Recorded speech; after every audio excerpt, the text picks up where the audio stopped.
10 लक्षण धर्म। आज तीसरा धर्म उत्तम आर्जव। आज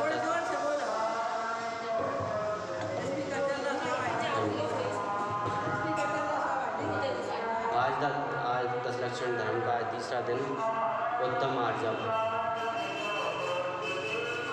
उत्तम क्षमा, उत्तम आर्जव और उत्तम आर्जव। तीसरा धर्म उत्तम आर्जव। उत्तम क्षमा क्रोध के अभाव को प्रकट होता है। उत्तम आर्जव मान कसाय के अभाव को प्रकट होता है। उत्तम आर्जव। और उत्तम आर्जव छल कपट मायाचारी के अभाव रूप प्रकट होता है। तो छल कपट मायाचारी के अभाव में कौन सी गति प्राप्त होती है? चारों गतियों में सबसे बड़ा तो सबसे ज़्यादा तो किस गति में है? सबसे ज़्यादा तो कौन सी गति में है? तो आप कहोगे सबसे ज़्यादा नरक गति में है। तो छल कपट के मायाचारी के अभाव में कौन सी गति प्राप्त होती है? तो छल कपट मायाचारी के अभाव में त्रियंच गति प्राप्त होती है। तो भैया जिसको छल कपट मायाचारी न करना हो, जिसको छल कपट मायाचारी न करना हो तो त्रियंच गति में करना है। तो ऐसी ही चर्चा कुछ आई है, तो उनकी पंक्तियों के माध्यम से चर्चा करेंगे आज की। तो उनकी श्रोता है, कपट न कीजे कोई चोरन के पुर ना बसे, सरल स्वभावी होय ताके घर बहु संपदा। कपट न कीजे कोई मतलब छल कपट कोई न करे। चोरन के पुर ना बसे, चोर के कोई पुर नहीं बसते। चोर माने चोर के कोई गाँव नहीं होती, चोर के ना कभी घर होते, चोर इधर उधर घूमता रहता है। सरल स्वभावी होए ताके घर बहु संपदा। जो सरल स्वभाव के एकदम शांत है, ताके घर बहु संपदा, उसको बहुत संपदा प्राप्त होती है। लौकिक की संपदा की बात नहीं चल रही है, आत्म शांति की संपदा की बात चल रही है। तो सरल स्वभाव होता है उसको आत्म शांति मिलती है। उत्तमे आर्जव रीति बखान, रंजक दका बहुत दुख दान। मन में होए सो बचन उचरिए, बचन होए सो तन सो करिए। उत्तम आर्जव रीति बखानी, रंजक दका बहुत दुख दान। इसमें बताया है तो छल प्रकट हो जाए तो दुख तो होगा ही, वो अलग बात है। लेकिन वह छल प्रकट ना हो जाए तो भी उसका भय लगा रहता है। जैसे कि हमारे बच्चे होते हैं, वो स्कूल जाते हैं, उनके एग्ज़ाम आते हैं। अगर कोई बच्चा अगर नकल ले जाए स्कूल में, तो नकल ले जाए तो चेक करने वाले आते हैं। अगर वो नकल ले जा रहा है तो उसको भय लगा रहता है, और मैं पकड़ा गया नकल में तो मेरा क्या होगा, मतलब वही जानता है क्या होगा। ऐसे ही वो छल कपट करता है, उसको भय लगा रहता है। फिर मन में होए सो वचन करिए, वचन होए सो तन से करिए। जो मन में होए वही बोलना, वही वचन में बोलना और वही तन से करिए। और जो मन में ना हो और वो वचन में बोलो, मन में और वचन में और वचन ऐसा बोलना मायाचारी है। एक ऐसा आता है ना, उदाहरण आता है, काठ की हाड़ी 2 बार नहीं चढ़ती। मतलब एक बार मायाचार प्रकट हो जाने के बाद कोई पता चले मायाचारी है तो जीवन भर उसको कोई विश्वास नहीं करेगा। जैसे किसी ने मायाचारी की हो, किसी ने घर पर भी मायाचारी की हो, तो ये छलकपटी है, इससे कोई फिर उससे कोई जीवन अग्रसर हो जाएगा। और मायाचारी में लिया गया नियम नहीं होता। कैसा देखो, मायाचारी में बताया जाता है जी महाभारत में।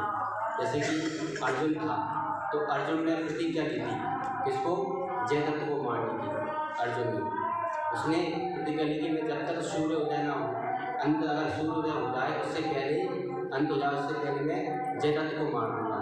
अगर नहीं मारा तो मैं अग्नि में कूदकर आत्महत्या कर लूँगा। ऐसी प्रतिज्ञा ली थी। अगर मैं आपसे पूछता हूँ, अगर वो उसको नहीं मार पाता तो फिर उसका अग्नि में कूदना सही था। उसने कैसे ली थी, कसाय की बस होकर उसने प्रतिज्ञा ली थी। इसलिए कसाय से ली गई प्रतिज्ञा, अज्ञान से ली गई प्रतिज्ञा जितनी जल्दी हो सके उतनी जल्दी भंग कर देना चाहिए। फिर जैसे अज्ञानी का तो क्या हो जाता है, जैसे राजा जा रहा था रास्ते में सवारी करते हुए हाथी से, एक सवारी एक शराब पी की व्यक्ति मिला है शराब पी, उससे राजा हाथी सवारी जा रहा था रास्ते में, तो उससे पूछता है क्यों हाथी वाले भाई साहब हाथी पीछोगे क्या? राजा से पूछ रहा है कि हाथी वाले भाई साहब हाथी पीछोगे क्या? वो तो शराब पिया था, नशे में था, और फिर उसको क्या हुआ है वो आप जानते हो, उसको बंदी बना दिया गया। फिर सुबह उसको राज दरबार में पेश किया गया उसको, तो राजा भी मजाकी था, उसने पूछा क्यों हाथी खरीदे हो क्या? तो वो बोलता है महाराज हमारी कहाँ, हम आपका हाथी खरीदे। अरे कल आप ही तो बोल रहे तो हाथी बेचो क्या? वो मैं नहीं बोल रहा था, वो दूसरा व्यक्ति था चला गया। कौन था? अरे वो शराब पिया था वो बोल रहा था, यानी कि वो नशे में बोल रहा था हाथी खरीदे हो, हाथी बेचो क्या? तो भैया यही बात कह रहे हैं कि अज्ञान में ली गई प्रतिज्ञा जितनी जल्दी हो सके उतनी जल्दी भंग कर देनी चाहिए। और मन में होए सो वचन चाहिए, वचन होए सो तन सो करिए, यानी कि जो मन में हुए वो ही होना चाहिए। नहीं मन में और कुछ हो छलकपट भराओ और वचन में और कुछ बोल रहे हैं, काय में और कुछ बोल रहे हैं, ऐसा नहीं। हाँ यही तो, मन में कुछ है और वचन में कुछ है, तो वही तो। और ऐसा ही वो 10 लक्षण पर्व चल रहे हैं। हमारा बच्चा था रात में खाना था, उसने अपने उनसे कहा 10 लक्षण चल रहे रात में क्यों खाती हो, तो उसको तिरोधा आया, समझा रहे थे उसको, डांटा फटकारा उसको अच्छे समझाए तो मान जाता हूँ। जैसे अभी आप कह रहे थे अच्छे समझाए तो सब लोग मान जाते हैं, तो ऐसे उसको अच्छे समझा दे, लेकिन उसको विरोध समझाया तो उसने और प्रतिज्ञा ले ली मंदिर में जाकर। अब तो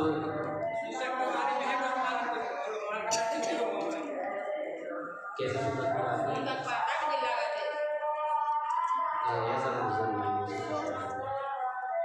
तो वो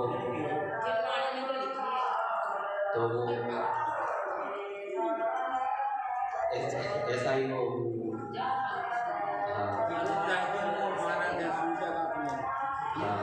तो यही बात है कि जो मन में हो वही बोलना चाहिए। जैसे बच्चा था उसको डांट दिया, लेकिन वो प्रतिज्ञा ले, अब तुम रात में ही खाओ, प्रतिज्ञा लेके आया, लेकिन उसमें प्रतिज्ञा कैसे दी थी, कसाय में बस होता मंदिर में अज्ञान में बस होता है, अब तुम रात में ही खाओ, ऐसी भैया ऐसी प्रतिज्ञा दे देना है, त्याग देना ही उचित है, क्योंकि उसने कसाय में आकर प्रतिज्ञा ली थी। और फिर आगे करिए सरल क्यों जो कि अपने देख निर्वाण से, यानी कि सरल मन से मनोचन का ऐसे हमको बोलना चाहिए। मन में हो वही बोलना चाहिए, मन में अच्छे विचार तो अच्छे विचार तो ही बोलना चाहिए, क्योंकि हमारे मन को इतने हुए हैं, क्योंकि जो बात मन में है अगर वो प्रकट हो जाए तो कलह हो जाए, इसलिए जो मन में है वही बात चाहिए तो वही बोलना चाहिए। जैसे कि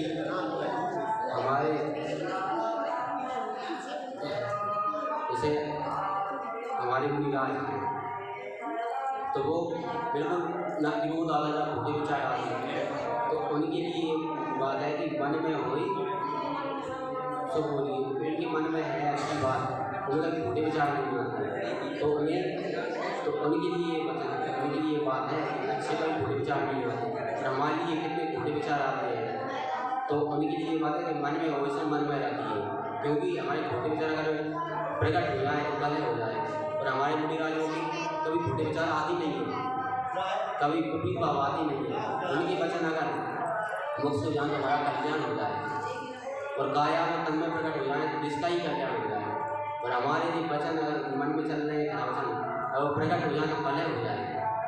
हमारे मुनिराज के अगर वचन अगर प्रकट हो जाए मन में आ रहे तो हमारा कल्याण हो जाए, क्योंकि भूखे विचार आती नहीं है उनका, तो क्या भी आती है कि दिन रात आत्मा का चिंतन संभाषण में वही कथन निर्वस्त दिगंबर काया से भी प्रकट हो रहा है।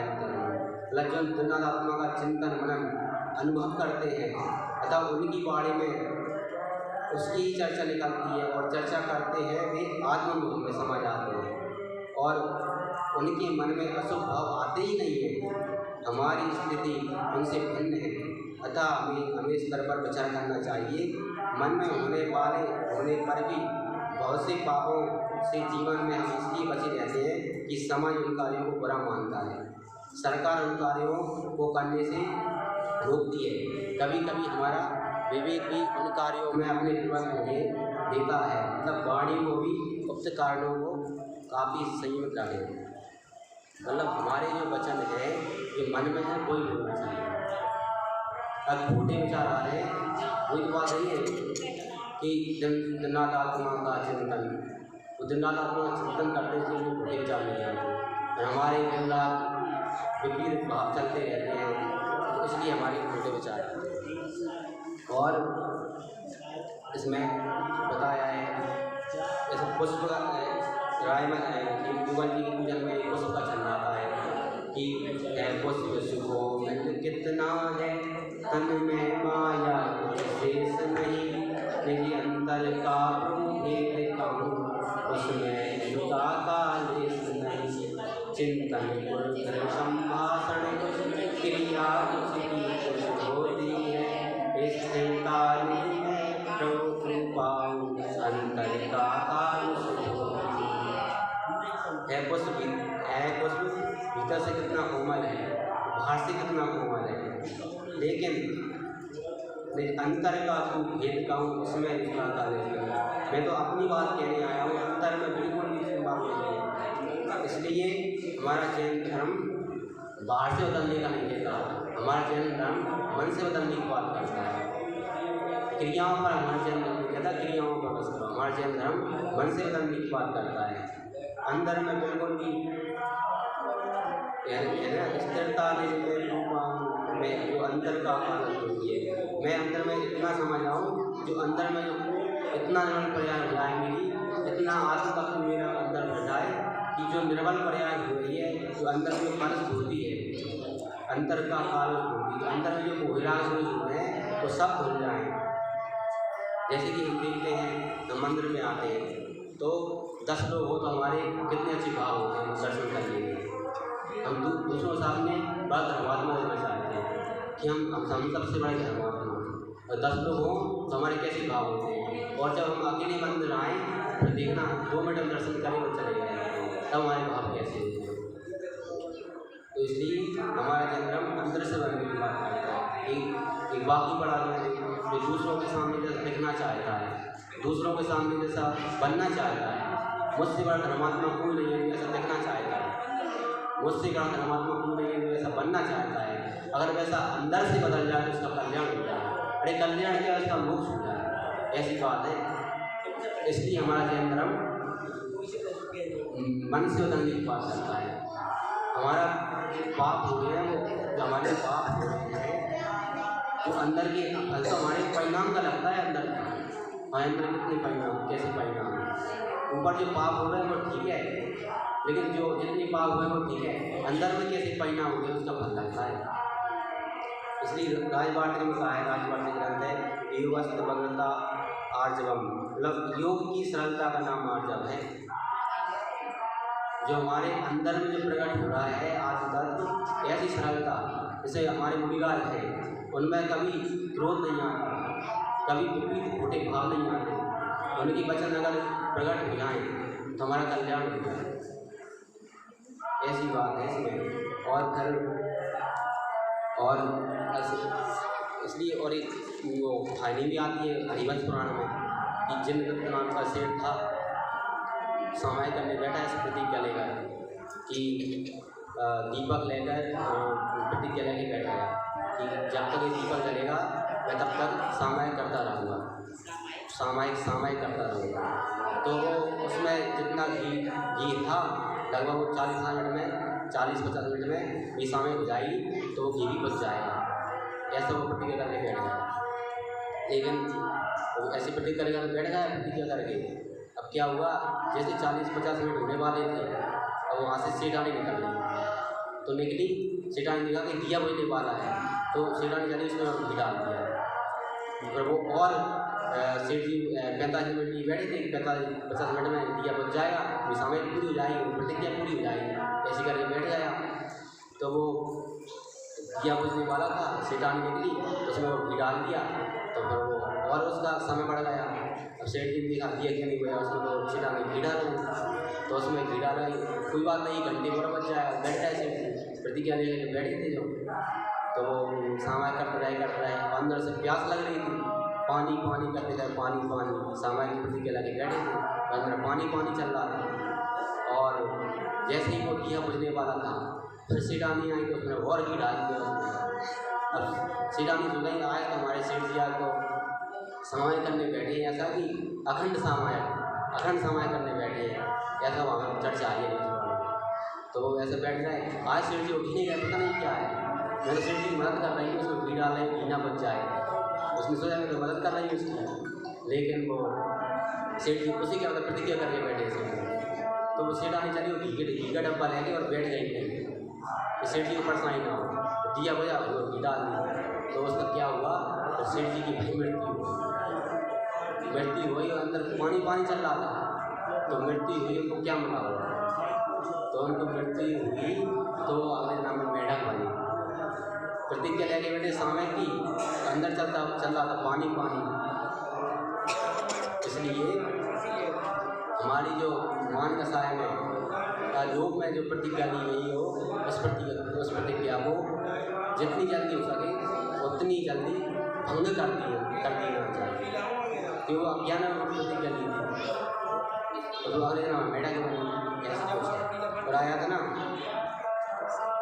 माया ठगनी ने ठगा सारा जग परिवार, माया ठगनी ने ठगा सारा जग परिवार, जिसने माया को ठगा उसकी जय जयकार।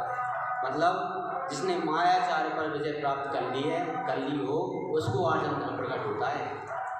जिसके अंदर अपवित्र भाव हो, अंदर विपरीत भाव हो, उसको आर्जव धर्म कैसे प्रकट होगा, अर्थात उसको आर्जव धर्म प्रकट होगा ही नहीं। ऐसी कोई चर्चा है। फिर आगे देखिए, करिए सरल त्यों जोग अपने देखे निर्मल यारसी, मुख करे जैसा लगे तैसा कपट प्रीति अंगार सी। कपट को अंगार के समान कहा है, अग्नि के समान कपट करता है। नहीं लहे लक्ष्मी अधिक छल करी कर्म बंध विशेषता, वह त्यागी दूत विलाप पीवे आपदा नहीं दे।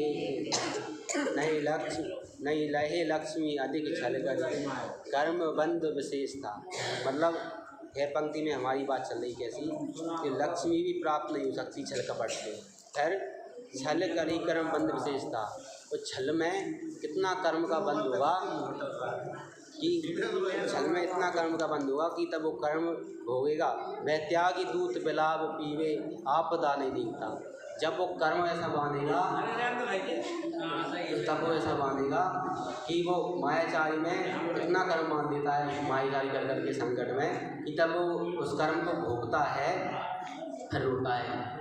ऐसे कर्म क्यों बांधे फिर रोता है वो, ऐसी कुछ बात है। अब कुछ जो आप लोगों का जिस बात की चर्चा करनी है उसकी चर्चा करेंगे। यही वाला कोटि भट्ट श्रीपाल पुराण है, आचार्य श्री सकल के जी के मूल ग्रंथ हिंदी टीका है।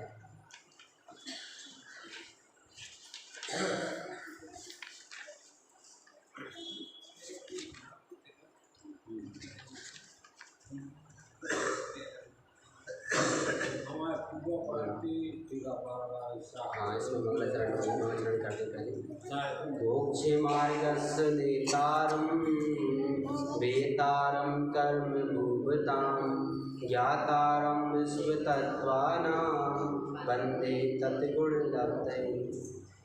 जम्बूद्वीप में भरतखंड है, उस भरतखंड में आर्यखंड है, इसी आर्यखंड में स्वयंमान एक देश का नाम अंग देश है। जो बड़ा क्षेत्र है तो आर्यखंड है, उसमें एक देश है, उसका देश है। तो वहीं एक परम रमणीय नगर का नाम चंपापुर है। मतलब बड़ा क्षेत्र है, जम्मू क्षेत्र है, बड़ा क्षेत्र है, और उस नगर में एक नगर का नाम है चंपापुर है। इस चंपापुर नगर के समीपवर्ती मंदाकिनी से 12वीं तीर्थंकर वासुदेव स्वामी निर्वाण पधारे। ऐसी चंपापुर नगरी जो हमारी है, वहाँ से हमारे जो वासुदेव भगवान है वो मोक्ष को पधारे, निर्वाण को पधारे। ऐसे चंपापुर की शोभा अत्यंत मनोहर है।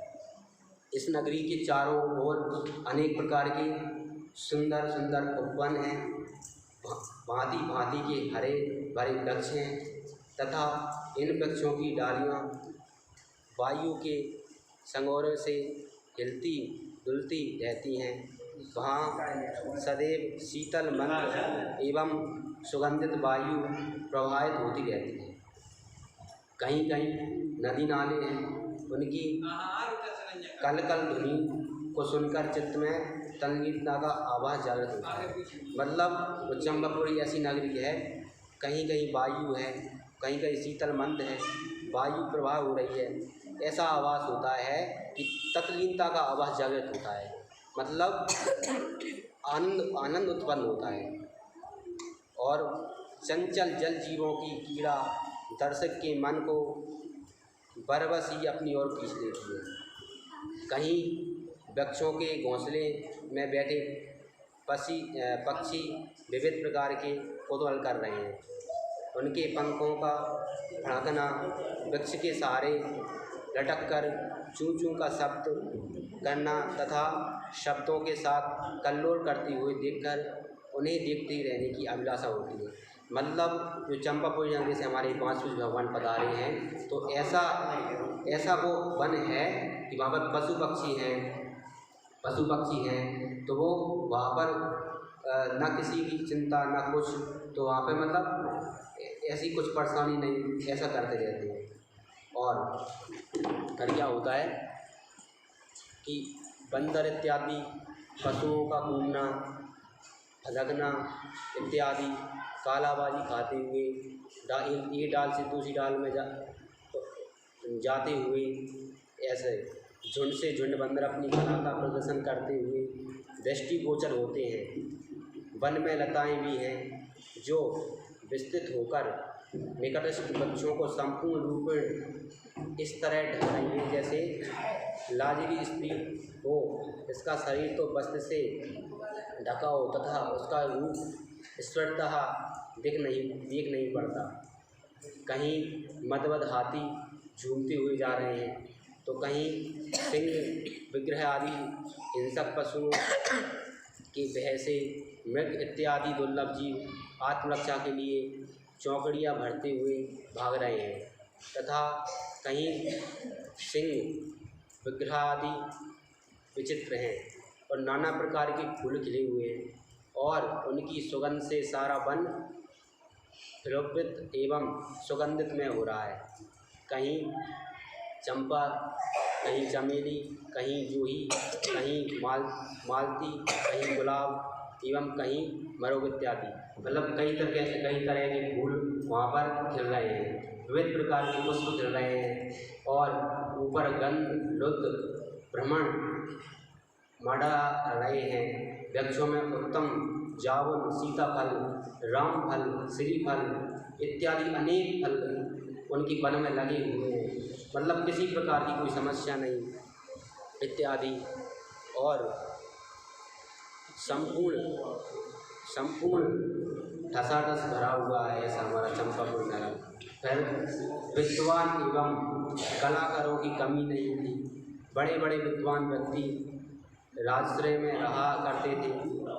चंपापुरी नगरी मतलब जो बड़े बड़े विद्वान थे उसमें रहा करते थे और आजीविका के लिए उनको विस्तृत मात्रा में धन तथा उपभोग की सामग्रियाँ भी मिल जाया करती। कहीं पुराण वाचन हो रहा था, कहीं परस्पर शास्त्र अर्थ पिछड़ा हुआ था, कहीं कहीं विद्या का उपदेश दिया जा रहा था, कहीं कहीं विद्यार्थी वृंद अपने पाठ को अत्यंत उचित स्वर में बोलकर सभ्यता कंठस्थ कर लेने का प्रयत्न कर रहे थे। मतलब इतना अच्छा वन है, उसमें मतलब धर्म की चर्चा चल रही है, और धर्म की चर्चा चल रही है और जो बात चल रही है उनको याद कराया जा रहा है वन में।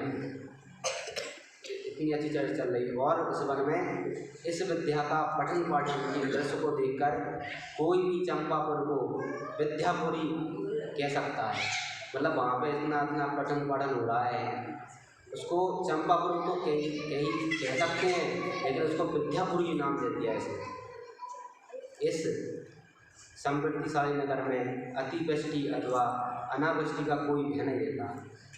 उसमें कभी ऐसा भय नहीं है कि कोई हमारा बुरा कर जाएगा, कोई हमारा भला कर जाएगा, ऐसा कुछ भी उसमें भय नहीं है। फिर इस नगर में ब्राह्मण, क्षत्रिय, वैश्य, शूद्र, मतलब इस प्रकार के जाति के लोग रहते थे, अपने अपने कुलाचार के अनुसार रहकर जीवन यापन करते थे। कोई ब्राह्मण है, कोई ब्राह्मण का जो धर्म है उसको पालती उस नगर में रहते थे। हाँ, चंपापुर से। हाँ, तो ऐसा है कि भगवान के समान, भगवान वो तो ऐसी बात है, भगवान के समान समय में तो पशु पक्षी भी आते हैं, नारी क्रिया जाते हैं, हाथी घोड़ा ये सब समझ में आते हैं, तब उनका समझ लगता है। सभी नगर निवासी सुखी तथा संपन्न थे, दुख की कठोरता किसी को भी नहीं थी। मतलब इस चंपापुर में सदैव परम दिगंबर मुनियों का विहार हुआ करता था, इस चंपापुरी नगरी। एवं श्रावकगण अपने गृह द्वार पर उन मुनियों का आगमन की प्रतीक्षा में खड़े रहते थे। चंपापुरी नगरी में हमारे महामुनिराय पधार रहे हैं, उनकी मतलब गृह द्वार पर उनके अपने अपने द्वार पर खड़े रहते थे। हार के मतलब मुनिराय पधार रहे हैं हार के लिए, तो मुनियों के आगमन के उपरांत उन्हें नब्दा भक्ति पूर्वक हार किया करते थे। तब अंत में स्वयं हार ग्रहण करते थे। पहले मुनिराजों को हार देते थे, फिर स्वयं हार ग्रहण करते थे। मतलब उस नगरी में पहले हार बनता था, कैसा मतलब मुनिराजों के लिए बनता था, अपने लिए बनता था। मतलब जो उसमें से बचा हो मुनिराजों के लिए, मतलब पहले तो वे नहीं खाते थे। जब मुनिराज नहीं आए, अकस्मात आ जाएँ, मतलब उनको कराएंगे, फिर बचा हो फिर वो फिर आगमन के फिर सभी श्रावक दोए वर्ण के थे, दातार के सब गुणों के धारक थे तथा धर्म क्रिया में अत्यंत निपुण थे। इस प्रकार चंपापुर की श्रेष्ठता एवं महत्ता अवर्णीय थी। मतलब चंपापुर की नगरी की आज ऐसी व्याख्या नहीं की जा सकती। उसको देखकर ऐसा जान पड़ता था मानो स्वर्ण के अमरावती ही पृथ्वी पर उतर आई है, तथा उसी का नाम चंपापुर रख दिया है। मानो स्वर्ण की अमरावती की पृथ्वी पर उतर आई है, वही चंपापुर नगरी। एक समय इसी चंपापुर के राजा का नाम अरितमन था। राजा के अनुज छोटे भाई का नाम वीरदमन था, जो कि यथा नाम तथा गुण संपन्न था। राजा न्याय एवं नीति प्रिय थे, अतः उनके राज प्रभाव चारों ओर फैल रहा था। इनकी राजनीति में किसी प्रकार की कोई मिलने वाला उपस्थित नहीं होती थी, तथा सारा राजकाज समुचित रीति से चलता जाता था। उनका कोई शत्रु नहीं था, फिर भी सैन्य बल की ओर से कभी उदासीन नहीं थे। प्रयुक्त हाथी घोड़े रथ पैदल चलने वाली सेना पालकी आदि समावेश उन्हें विस्तृत रूप से अपनी सेना में किया था। राज्यसभा में बड़े बड़े शूरवीर रहा करते थे, तथा अन्य दुष्ट देशों से भी राजा की अनुगणता की प्रसिद्ध सुनकर गुरुजन आते थे, तथा उचित आदर, इसको पूरा कर लें यहाँ पर, थोड़ा यहाँ पूरी होने वाला है, इसका एक पेज बचा है। उचित आदर सम्मान पाकर प्रसन्न होते थे राजा। सर्वत्र राजा अरिदवन की विमल कीर्ति पताका फहराया करती थी, तथा सभी लोग इनकी राजनीतिकता की प्रशंसा करते थे राजा की। जो राजा का नाम था अरिदवन। राजा की कुंद प्रभा नाम की एक रानी थी, रानी का नाम था कुंद प्रभा। जो कुंद पुष्प के समान रूप होने से यथा नाम तथा गुण वाली थी। रूप की बात हुई, किंतु गुण एवं शील में भी वह अद्वितीय था। वह सीता के समान आदर्श पत्नी थी। यह रानी कुंद प्रभा राजा हरिदमन को उतनी ही अधिक प्रिय थी जितनी कि कामदेव को रति, चंद्रदेव को रोहिणी, विष्णु को लक्ष्मी एवं श्री रामचंद्र को सीता प्रिय थी। जो पति के सुख में सुखी एवं दुख में दुखी रहती है, वे पतिव्रता कही जाती हैं तथा इन्हें पतिव्रता स्त्रियों की महिमा से ही संसार में स्त्री जाति की इतनी प्रतिष्ठा एवं महत्ता है। यदि सचरित एवं पतिव्रता स्त्रियाँ न होती तो आज स्त्री जाति संसार में इस प्रकार की गौरववत पद को न पा सकती, कदापि नहीं पा सकती। तो देखने का फल है कि तुम्हारा पुत्र स्वर्ण के समान वर्णमाला हुआ। सहज मतलब उनको पति पत्नी देखकर ऐसा लगता था कि उनका पुत्र तुम्हारा स्वर्ण वर्ण के समान हुआ, वर्ण वाला हुआ, साहस हुआ, परिक्रम वाला हुआ, गण्य एवं धैर्य के अद्वितीय हुआ। तुमने स्वप्न में जो कल्पवृक्ष देखा था उसके फल से तुम्हारा पुत्र अत्यंत उदार चेता, दान प्रणाण एवं दीन वात्सल्य धर्म प्रिय होगा। संक्षिप्त शब्दों में तुम्हारा स्वप्न का फल है कि तुम्हारे गर्भ से एक ऐसे पुत्र रत्न का अभिवर्ग हुआ जो संपूर्ण गुणों का आधार एवं अद्वितीय धर्मपालक होकर सर्वश्रेष्ठ मोक्ष पद को प्राप्त करेगा। इस प्रकार स्वप्नों के उत्तम फल को सुनकर रानी कुंद प्रभा अत्यंत प्रसन्न हुई तथा साथ ही राजा हरिदमन भी अत्यंत उल्लास से पुलकित हो उठे। दोनों पति पत्नी सुख शांति पूर्वक कल्प वृक्ष करने लगे। और आगे इसकी कहानी है शिवपाल की उत्पत्ति, उसकी चर्चा कल करेंगे या कल हरिवंश पुराण की कथा ले लेंगे या इसको याद प्रारंभ कर लेंगे। हाँ, और हाँ यहाँ से हम कल शास्त्र प्रतियोगिता दी थी हमने, यहाँ शास्त्र रखे हैं और जिसको मतलब नहीं लाया वो बता दें, तो जिसको हम देख लेंगे किसने अच्छा शास्त्र सजाया है उसके हिसाब से सबको इनाम देंगे, पुरस्कार देंगे देखकर। और कल की हमारे बच्चों की प्रतियोगिता है, यहाँ पर पीछे रंगोली बनाएंगे। तो हम छोटे पाठशाला के बच्चे हैं तो पीछे यहाँ पर रंगोली बनाएंगे। और परसों की प्रतियोगिता यहाँ पर आरती सजा प्रतियोगिता है, जो सब आरती मतलब अभी सजा लें अच्छी, जो आरती अच्छी सजा के लाएगा उसको भी पुरस्कार देंगे। अभी जनवाणी स्कूल